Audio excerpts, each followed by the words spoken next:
Alright guys, what we're going to do is we're getting ready to put the engine head back on the block. We have our piston installed here. We have the crankcase cover on. We're in good shape here. We have a bunch of different parts here. We have the 4 engine head bolts right here. We have our 2 alignment sleeves. We have our 2 push rods. And we have our engine head right here. Alright, that we have the exhaust side and the intake side on right here. That's going to get set up on here. So what we need to do first of all is turn the crankshaft a little bit, make sure it turns freely, and you will see the lifters in here are going to be moving up and down.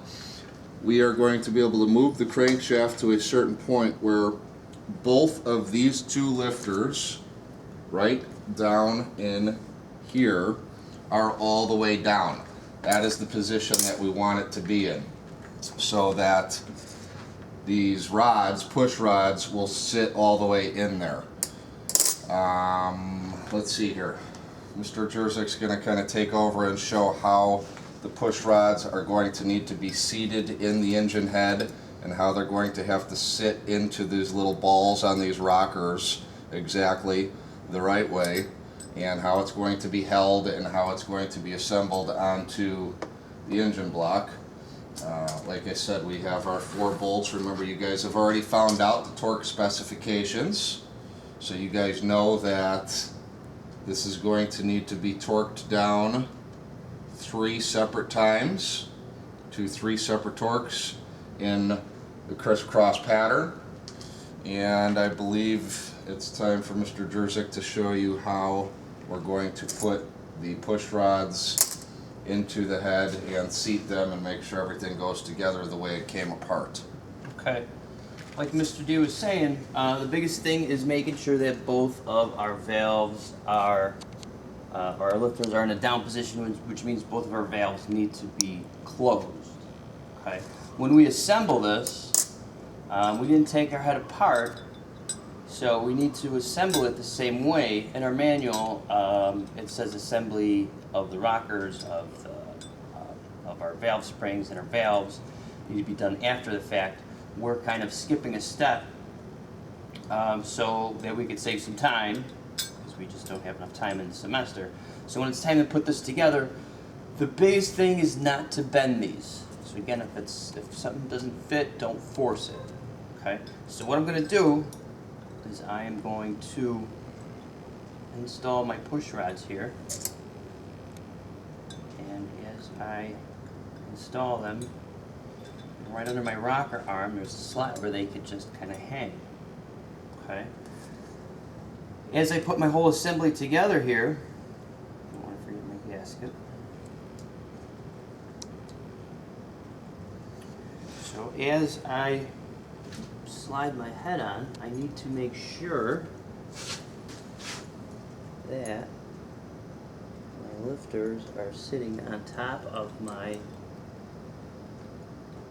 pushing up on my push rods, and they're lining up with my rockers also. Okay, so again, it's going to take some time, a little bit of finagling here. A little bit of patience here, guys. You really have to make sure that those lifters, or those push rods, are seated exactly down on the lifters, and then into the rockers there.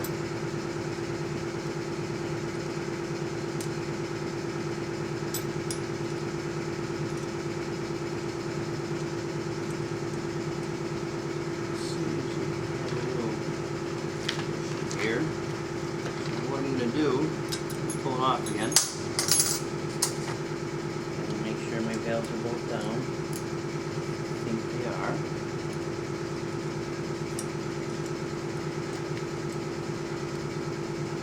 So I'm going to push it up again.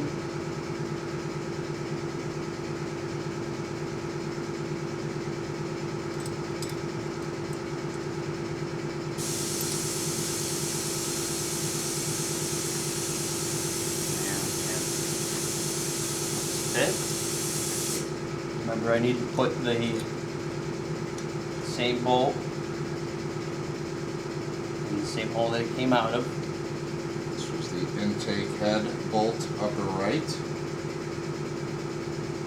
Our intake side upper right. That's how he labeled it. Exhaust side lower left. So here. Now, you're not going to be able to get that one started by hand, so what we need to do in a case like this is grab our socket. We don't want to grab a wrench right away. We want to grab a socket with an extension, and what I'm going to do is just get it started by hand to make sure that it's going in straight, I'm not cross-threading anything, and everything's going to be fastened down the way that it should be.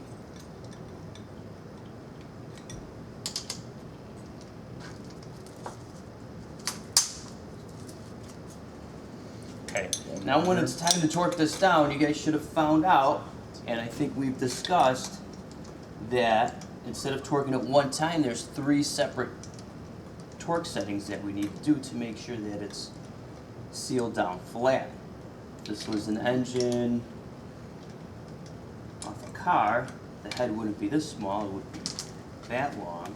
You have to make sure that it's seated down flat. Okay. So what I'm going to do, I have my torque bar set up here, and any kind of work, once you have that torque spec, you can get your phone out, you can jump on the computer, you can go to conversions.com, and it gives you it in foot-pounds and Newton meters. So you can change foot-pounds into inch-pounds, you can change Newton meters into foot-pounds, you can change Newton meters into inch-pounds. So you could grab most any of our torque wrenches here and set it up so that the torque is correct. Okay. I'm going to use our nice fancy one here.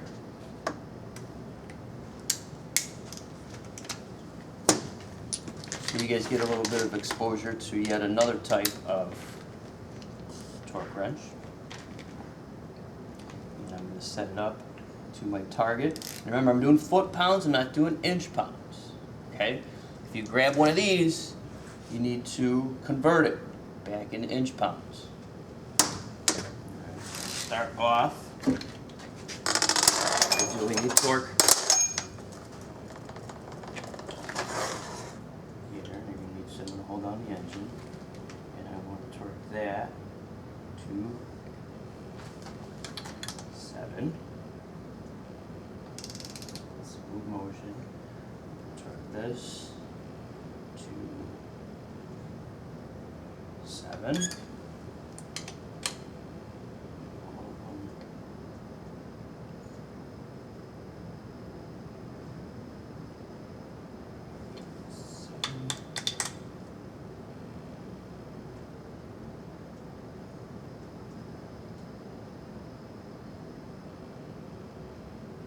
This one has a nice digital readout on it, so when I get to 7, I know I should stop. Okay. Now I want to set it to my next setting.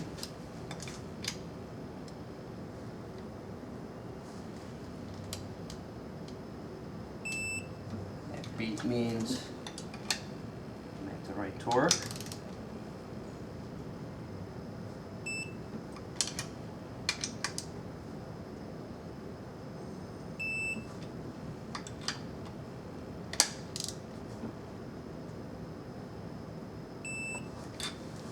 And then my last torque setting is going to be my actual spec in the book. 21. Mm-hmm.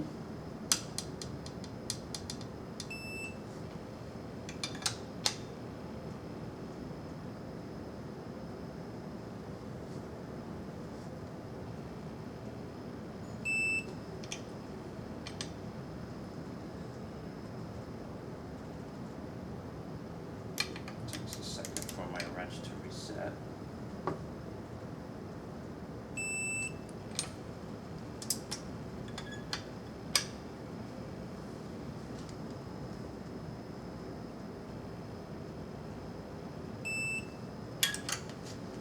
Okay, that's the installation of our head. Our valves should have, or our rockers should have a little bit of play to them.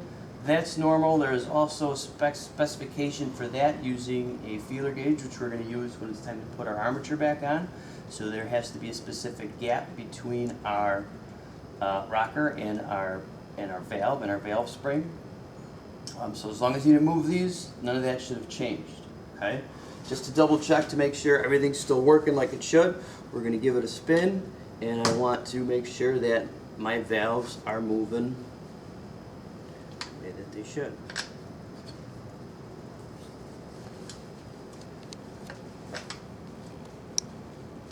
Looks like they're both opening and closing. As long as my timing is in and nothing's getting bound up, you should be on the road to getting this thing running once again.